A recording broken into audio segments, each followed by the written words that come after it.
So I've had quite a few students lately that have a similar issue going on. And what that is, they swing this golf club up to the top, things look pretty doggone good. And then as they change directions, they bow this left wrist, and at P6 right here, their club face looks something more or less like that. And then they wonder why their golf ball wants to do that. Low left, and then every once in a while a high right because they reverse it and hang on. Now these players, maybe they've heard somewhere or for some reason they thought that they needed to bow their left wrist to get the club into the right position to deliver it correctly. Well, that's not always the case. There are matchups to everything. And in today's video, we're going to walk you through this and show you why bowing your wrist is not a necessity at all, and why it could actually be killing your ball striking.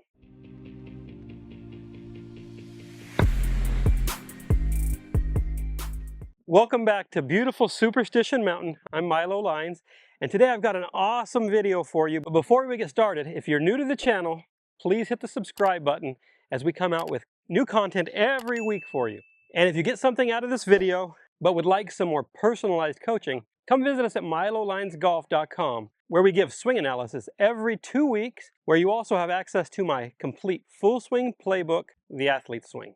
Now, many of you have been told or heard or thought that you needed to get those knuckles bowed, the wrist bowed at the top, and bow it some more in transition, and keep turning it through the golf ball. The truth is that may or may not be correct, depending on some matchups, how you hold it, and where you're coming from currently. Not everyone needs more of this motorcycling type move to hit the ball better. In fact, it might actually make you worse. So let's start with our grip to club face matchups. So my preference is a slightly stronger left-hand grip with a neutral right. Now, if I set up and I have a square face, slightly strong left, neutral right, do I need to bow the lead wrist in order to have a square club face? Well, if I swing this back and I don't bow it, I have a fairly square face. If I do bow it, I have a very shut club face. That could happen at any time in the downswing or at the top of the swing. So if I swing this thing up and I have a square face here, but then as I change directions, I bow it, you can see as I am coming down, that club face it's 45 degrees left. It's not going to work.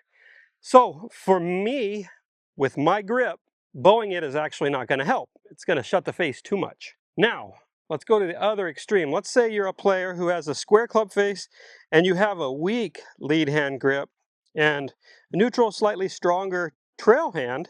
Now, when you swing the club back, if you have some extension or cupping in your lead wrist,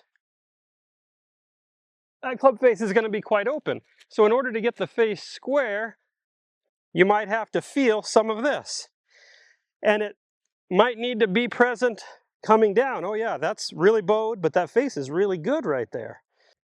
So for that player, some of this motorcycling move is needed, unless you want to hit the ball straight up in the air with a scoop to square the face up. But if you want to be able to deliver proper dynamic loft, you're going to need some of that supination and bowing of the wrist. Okay, so as you can see there, two different grips, two different face conditions because of the bowing of the wrist. For one of them, it might really help, and for the other, it might really make things bad. So to give you a visual of this, I have two extreme examples. We're going to talk about John Rahm. He's one who actually bows the wrist and needs it. He has a weaker grip. He needs that in order to square the club face. And on the other side of the spectrum, let's talk about Matthew Fitzpatrick. He has a very strong grip and a very cupped top of the backswing. If Matt Fitzpatrick bowed his left wrist, I don't know that he could hit the ball in the air or keep it from going straight left. So again, it all comes down to matchups. What will fit one won't fit another. Everything is dependent on our club face to hand relationship and what we need in order to create the proper relationship that gives us a square face relative to the path we're swinging on. One other thing we need to talk about is release pattern. There is more than one way to release a golf club. A guy like John Rahm, who has that bowed wrist, he's going to need more twist in his pattern than, say, a guy like me. I actually like to feel like my palm stays pointed away from my chest through the motion. I don't ever want to feel like this rotates and points back at me, where a guy who's got a weaker grip might actually need to feel like that points back at them through the strike in order to get this face to get square. Where if I did that with my grip, you can see the face is pointing at my foot. So I need to feel like as I release it, my palm stays away from me. So release patterns are a big deal. Now there's no one size fits all.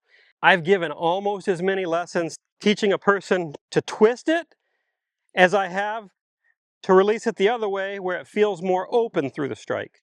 It just depends on your matchups, how you hold it, and where you're coming from, what you currently do. So again, there is no one size fits all. One man's medicine is actually poison to another man. So you've got to make sure that you're applying the correct matchup for you. So for all of these reasons, this is why I generally will teach a slightly stronger lead hand grip, because I believe it's simpler and it puts your joints in a safer state throughout the golf swing. You don't have to do quite as much manipulation of those joints and put them into more vulnerable positions. So to drive this point home, I'm going to hit one with my somewhat strong lead hand and neutral trail, but I'm going to really try to get into a bowed state and keep twisting it through the strike, and let's see what happens.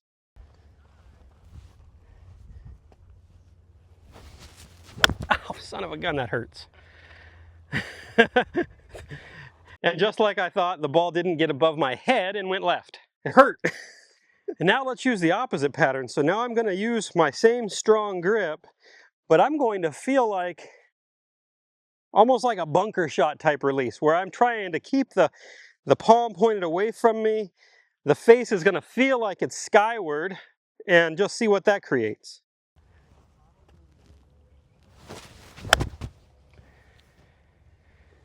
Oh, that's a little different. So that one went high and kind of straight, kind of far, and it didn't hurt. Again, you got to match your release to how you attach yourself to the golf club.